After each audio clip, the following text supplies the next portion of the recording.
नमस्कार, मैं हूँ राधा राणा और आप देख रहे हैं हिंद लाइव। हाल ही में भारत और बांग्लादेश के बीच मछुआरों की रिहाई को लेकर एक बड़ा निर्णय लिया गया है, जो हमारे रिश्तों में एक नई दिशा का संकेत देता है। जबकि दोनों देशों के बीच राजनीतिक तनाव अपने चरम पर है, इस मानवीय कदम से दोनों देशों के नागरिकों के बीच एक सकारात्मक संदेश भेजा गया है। भारत और बांग्लादेश के रिश्ते हमेशा से जटिल और संवेदनशील रहे, जहां एक और दोनों देशों के बीच ऐतिहासिक, सांस्कृतिक और भाषाई संबंध है, वहीं दूसरे ओर कई मुद्दों पर मतभेद भी रहे हैं। खासकर बांग्लादेश में हाल के वर्षों में हिंदू अल्पसंख्यकों पर बढ़ते अत्याचार और भारत के प्रति बांग्लादेश सरकार के कुछ विवादित बयानों ने इन रिश्तों को प्रभावित किया है। हालांकि इस बीच एक और महत्वपूर्ण पहल हुई है, जो इस राजनीतिक तनाव के बावजूद मानवीय दृष्टिकोण को प्रकट करती है। आपको यह जानकर गर्व होगा कि हाल ही में बांग्लादेश ने 95 भारतीय मछुआरों को रिहा किया और उन्हें भारतीय तट रक्षक बल के हवाले कर दिया। वहीं भारतीय तट रक्षक बल ने भी 90 बांग्लादेशी मछुआरों को रिहा कर उन्हें उनके देश वापस भेज दिया। यह कदम दोनों देशों के बीच सामूहिक सहयोग और एक दूसरे के साथ सहानुभूति का प्रतीक है।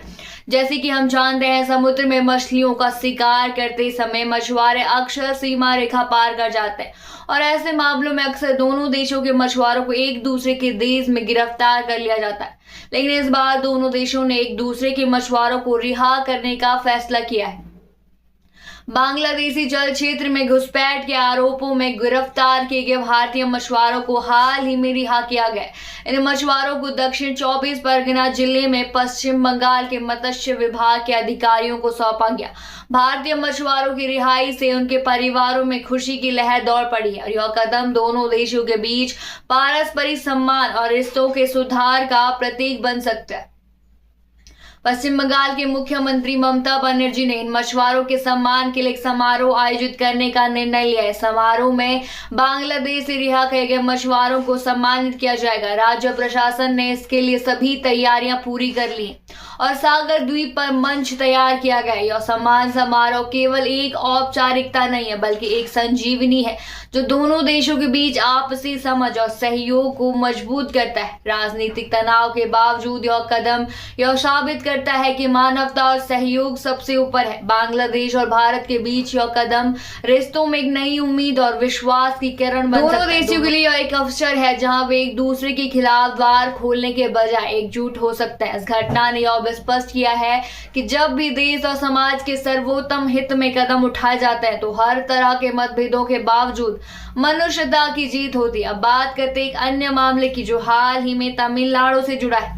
तिरुपुर जिले में पुलिस ने 6 बांग्लादेशी नागरिकों को अवैध रूप से भारतीय राज्य में रहने के आरोप में गिरफ्तार किया। यह गिरफ्तारी भारत की सुरक्षा और अवैध प्रवास पर चिंता को उजागर करती है। हालांकि इस घटना का भारत बांग्लादेश रिश्तों पर क्या प्रभाव पड़ेगा, यह देखना भी बाकी है। राजनीतिक दृष्टिकोण से देखें तो बांग्लादेश में हाल के दिनों में जिस तरह के बयान दिए गए हैं, वे रिश्तों में और तनाव का कारण बनते हैं। खासकर मोहम्मद यूनुस सरकार द्वारा भारत के खिलाफ दी गई बयानबाजी ने हालात को और बिगाड़ा है। इसके साथ ही बांग्लादेश में हिंदू अल्पसंख्यकों पर हो रहे अत्याचार भी एक गंभीर मुद्दा बन चुके हैं। इस सब के बावजूद मछुआरों की रिहाई जैसे कदम यह साबित करते हैं कि मनुष्यता और इंसानियत हमेशा राजनीतिक मतभेदों से ऊपर होती है। फिलहाल के लिए इतना ही। बने रहिए हिंद लाइव के साथ और साथ ही हमारे चैनल को सब्सक्राइब करना ना भूलें और फेसबुक वेबसाइट पर फॉलो जरूर